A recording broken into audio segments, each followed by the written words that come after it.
پچھلے دن میں ہم نے گفتگو کا اختتام کیا تھا کہ اللہ تعالیٰ جو چاہتا ہے،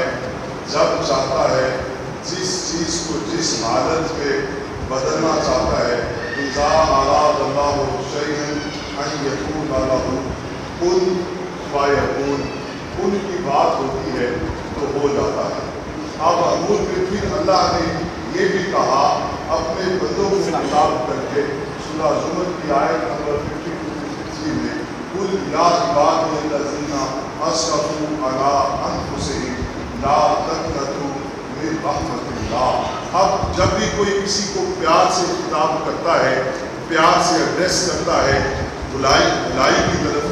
بلانا چاہتا ہے، تو وہ کسی پیارے کا واسطہ ڈالتا ہے، بیچ میں انٹریکٹ جو کرتا ہے تو ایک پیارے سے خطاب کرتا ہے۔ میں نے جیسے ہم کہتے ہیں کہ اللہ ایک ماں کا پیار کتنا ہے، آپ اس کو بیان نہیں کر سکتے، ٹھیک ہے؟ 70 ماؤں کے پیار کی کتنی کمال کی بات ہوگی، آپ اسے بیان کہاں کر سکتے ہیں؟ تو اللہ اپنے بندے سے 70 ماؤں جتنا پیار کرتا ہے، ٹھیک ہے؟ اللہ کا نبی اپنی امتی سے پیار کرتا ہے،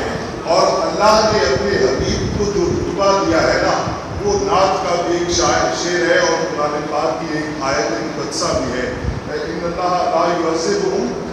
وانت فیہم، جو اگر قرآن کے کافی الفاظ رہتے ہیں، کیونکہ اچھا ویسے ہی آئی ہے نا، ان اللہ لا یعذبہم وانت فیہم، اس کا اردو ترجمہ بڑا اس نے خوب کیا ہے کہ کہہ رہا ہے آپ کا رب انت فیہم، آپ سے کہہ رہا ہے آپ کا